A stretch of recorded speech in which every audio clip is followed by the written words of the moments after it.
Assalamualaikum warahmatullahi wabarakatuh. Kami dari kelompok 3 dalam mata kuliah Hukum Peraturan Perundang-undangan akan memaparkan materi tentang harmonisasi dan disharmonisasi peraturan perundang-undangan, yang mana dalam mata kuliah ini kami dibimbing oleh dosen pengampu yaitu Ibu Siti Hoiriyah SHIMH. Dan langsung saja kita ke materinya yang akan disampaikan oleh saya dan beberapa rekan saya. Memperkenalkan diri, nama saya Adimas Bramantio, MPM 19520111097. Saya akan membahas tentang pengertian harmonisasi. Harmonisasi adalah upaya untuk menyelaraskan dan menyesuaikan konsepsi dari suatu rancangan peraturan perundang-undangan yang satu dengan peraturan perundang-undang yang lain, baik yang lebih tinggi sederajat ataupun yang lebih rendah tingkatannya, yang disusun secara sistematis dengan tujuan supaya tidak terjadi pertentangan maupun tumpang tindih dari peraturan tersebut. Selanjutnya saya akan membahas tentang disharmonisasi.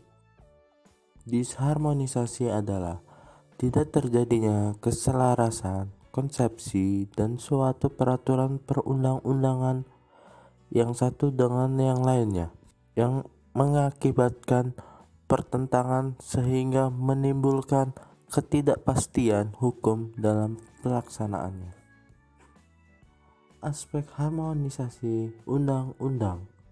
Harmonisasi materi muatan rancangan undang-undang dengan A. Pancasila, B. Undang-Undang Dasar Negara Republik Indonesia tahun 1945 atau harmonisasi vertikal. Yang C. Undang-undang harmonisasi horizontal. D.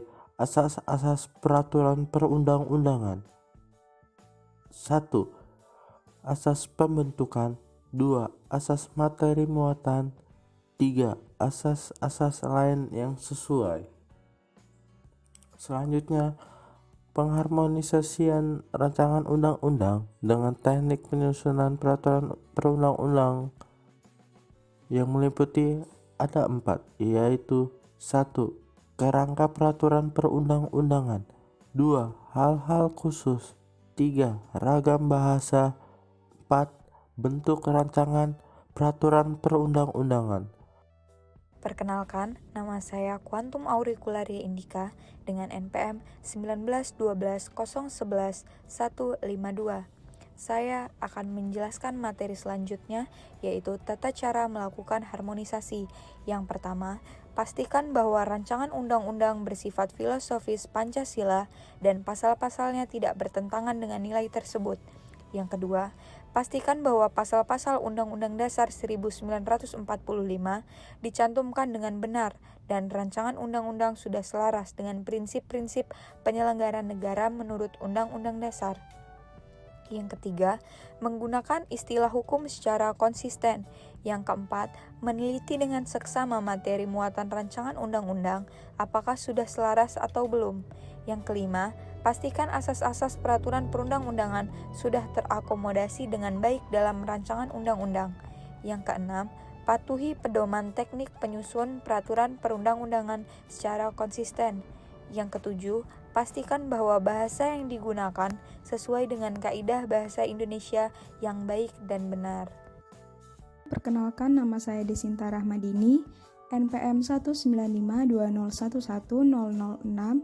Di sini saya akan menyampaikan materi tentang faktor penyebab disharmonisasi. Jadi, disharmonisasi dalam peraturan perundang-undangan itu dapat disebabkan oleh beberapa faktor. Di antaranya yaitu, yang pertama, pembentukan peraturan perundang-undangan dilakukan oleh lembaga yang berbeda dan sering dalam kurun waktu yang berbeda. Yang kedua, pejabat yang berwenang untuk membentuk peraturan perundang-undangan berganti-ganti, baik karena dibatasi oleh masa jabatan, alih tugas, ataupun dikarenakan penggantian. Yang ketiga, pendekatan sektoral dalam pembentukan peraturan perundang-undangan lebih kuat jika dibandingkan dengan pendekatan sistem. Yang keempat, lemahnya koordinasi dalam proses pembentukan peraturan perundang-undangan yang melibatkan berbagai instansi dan disiplin hukum. Yang kelima, akses masyarakat untuk berpartisipasi dalam proses pembentukan peraturan perundang-undangan masih terbatas.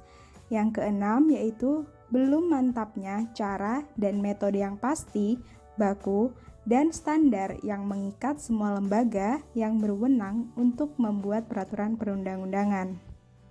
Selanjutnya, disharmonisasi peraturan perundang-undangan memiliki beberapa akibat, di antaranya yaitu yang pertama, terjadinya perbedaan penafsiran dalam pelaksanaannya, yang kedua, timbulnya ketidakpastian dalam hukum, yang ketiga yaitu peraturan perundang-undangan tidak dapat terlaksana secara efektif dan efisien, dan yang keempat yaitu disfungsi hukum, yang berarti bahwa hukum tidak dapat berfungsi untuk memberikan pedoman berperilaku kepada masyarakat untuk pengendalian sosial, penyelesaian sengketa, dan sebagai sarana perubahan sosial secara tertib dan teratur.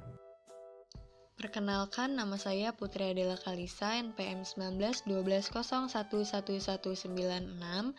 Lanjut ke pembahasan selanjutnya mengenai cara untuk mengatasi disharmonisasi peraturan perundang-undangan.